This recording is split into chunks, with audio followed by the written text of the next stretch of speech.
Hello listeners, it's Mark here, and this time I'm just here to introduce this SLP Shorts for you because Sarah managed to secure an interview with BBC's Rugby League correspondent and commentator Dave Woods, so I'll pass you over to Sarah and Dave.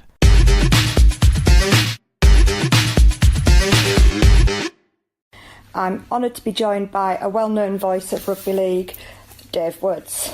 Hi Dave. Hi Sarah, how are you? I'm good, thank you. How about you? Yeah, I think so. You get to my age, you never quite know, but I think I'm okay. Jolly good. So obviously people are well aware of your voice from BBC coverage and things. Can you tell us a bit about your background? Have you always had an interest in Rugby League, or did it come because of the job? Always had an interest in Rugby League. It was more the other way around. The job became about because of my love, my passion for Rugby League. My dad first took me, I always say that my dad first took me when I was 2 years old to my first ever game. So I can't remember that game because I was too young, but equally I can't remember a time when Rugby League has not been a really important part of my life. So, grew up watching the game with my dad and then mates and just always loved it.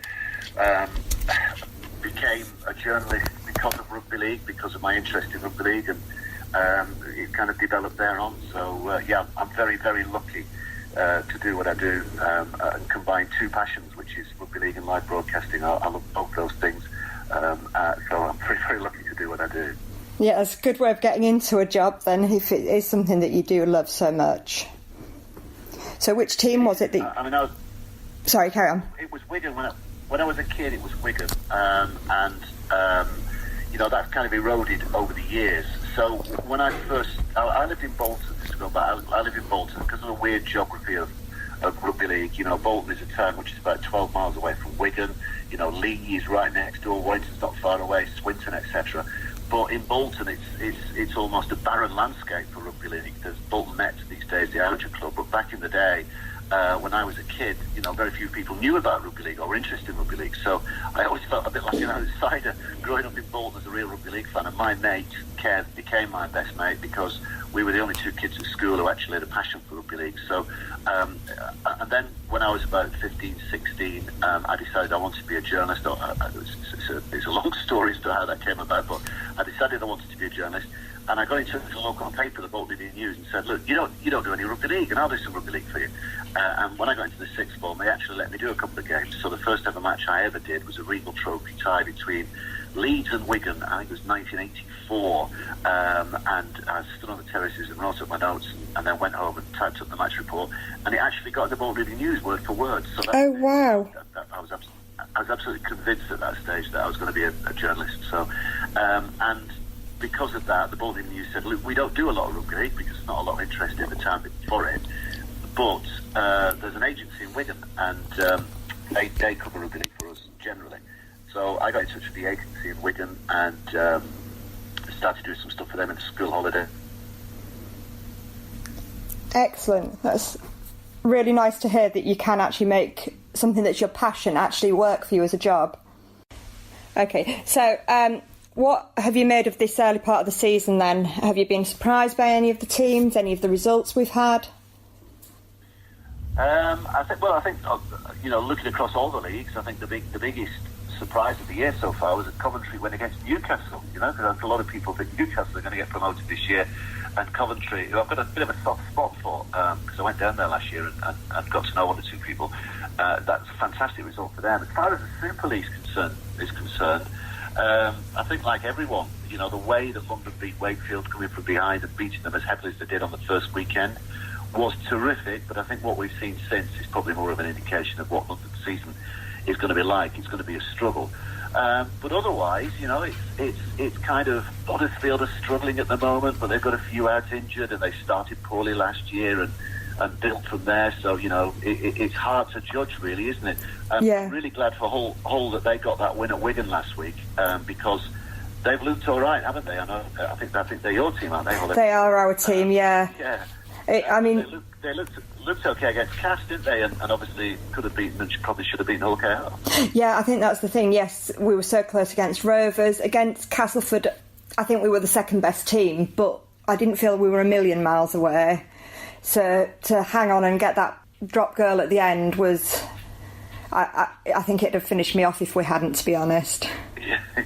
If Harday could kick that goal, that would have been pretty harsh, really, wouldn't it? That'd have been really tough. But they got there. They got there. That's the main thing. We did. We got over the post, and hopefully it's the start of something more. So, have you any thoughts particularly about the change of rules for this year? You know, the reduction in interchanges and the new concept of the shot clock. Do you think that they're going to make much of a difference? Yeah, I think they're already making a difference. I was a big fan before we saw them happening because of the likely impact which has been borne out, really. You know, it's made the game a lot smarter, I think. It's made it a lot quicker. Or at least we're not seeing those real frustrating delays that we used to have with dropouts and scrums when, you know, you had cod injuries and teams trying to slow things down. So I think I wasn't a big fan of the golden point. We've all seen too many golden point games which just descend into farce when teams try to kick drop goals from 80 yards with people who aren't used to taking drops. Yeah. So that was my concern. But I actually thought it worked in that Wigan Hull game, because I think if it had ended in a draw, it would have felt a bit like a damp squib, because, you know, Wigan would have felt, oh, we should have won because we missed that conversion, so we're disappointed. Hull would have felt, oh, we should have won because, you know, we shouldn't have let Wigan get that late try, so we're disappointed. So I think actually, I mean, Wigan fans will disagree, but I actually thought it was it worked on Sunday. But let's hope that if we do have golden points, they are short and sharp and to the point. Yes. Yeah, I think that's what we said, actually. Had we come away on Sunday with a draw, it would have felt like a loss, given how strong we had been for so much of the match. Yeah. How would you have felt, though, if you'd have lost? How would you have felt if Wigan had scored a drop goal? Oh, it'd have been horrific. I don't think I could have dealt with that either. No. So I was... I've never... up until this week, I've never co-hosted the pod after a Hull victory. So it's become a bit of an ongoing curse that I've had, that Hull have always lost, and I do suspect that that's why Mark put me down to co-host this week, because he's a Wigan fan and thought, you know, he'd get the win. And I genuinely was starting to think I can't do the pod this week if we lose this. Yeah. It would have been tough. Because, I mean, like you said, you deserve to win. You know, Wigan came strong late, but I think throughout the game, Hull looked the better team. Yeah, no, I agree. Well done. So, putting you on the spot then, what are your predictions for the rest of the season in terms of league leaders, Challenge Cup, relegation, promotion? Well, I think I'm going to have to stick with the pre-season prediction of relegation of being London. At the start of the year, before the start of the season, I thought that Warrington were going to be, you know, up there in terms of winning stuff this year because of the addition of Blake Austin. But that was before Kev Brown got injured, and I think that's a big miss for Warrington, because, you know, they can't afford to have one of their key playmakers injured now, because they've not quite got the depth that they would have had had Kev been still involved. But I'd still put them up there as being, you know, as the team to beat. I think St Helens, obviously, because of, you know, the fact that they came up short last year, apart from the League Leaders' Shield, that they feel they've got something to prove, and they've started again in the manner saw them last night against Salford, and Justin Albury said afterwards it was the best performance of the season so far. Dull game, you know, if you were a neutral watching that, you probably wouldn't have been inspired or excited by it, but St Helens went about it. You know, they had to work hard. Salford made them work hard. So again, that shows that they've got that pedigree, and an awful lot of the game without Walmsley on the field, because he came off first half, went back on for about 4 or 5 minutes the second half, and came off again. So, you know, that shows they're not just Walmsley, Thompson and Roby up front. They perhaps have a bit more as well. So Saints as well. I think Leeds are going to come good. I think Hull will probably, you know, find a bit of form now in terms of wins. Now they've got that confidence.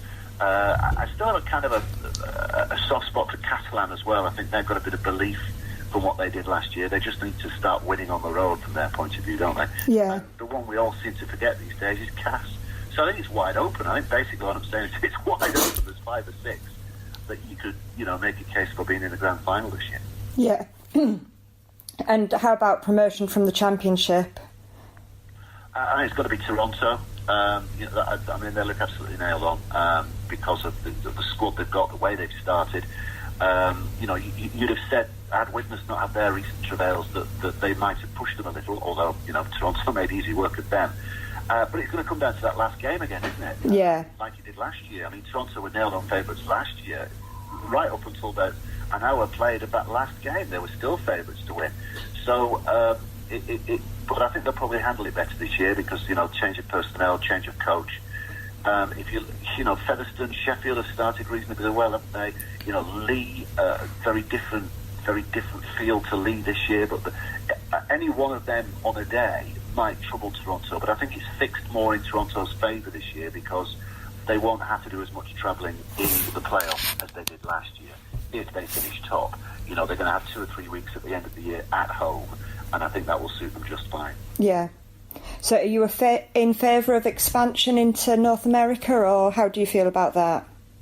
Always been in favour of expansion if it's done the right way. I kind of, it's one of those where I think we all hope it works, or a lot of people hope it works with Toronto because of the publicity that brings to rugby league as much as anything else.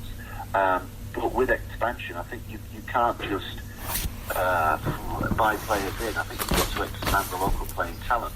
And I think they've got a mind to do that. This is why I'm a big fan of Coventry, because Coventry is a rugby league expansion team. They're not breaking any pots at the moment, but they are developing young talent. They're developing local talent. Yeah. And in an age when, the talent pool in Hull and Cass and Wigan is perhaps being diminished because not as many kids are playing in the schools, etc., I think we have to look to different areas to try and bring new talent through. London has shown us what can be done with the players that they brought through down the years. Coventry, likewise, are beginning to do that. They're in the beginning of that journey.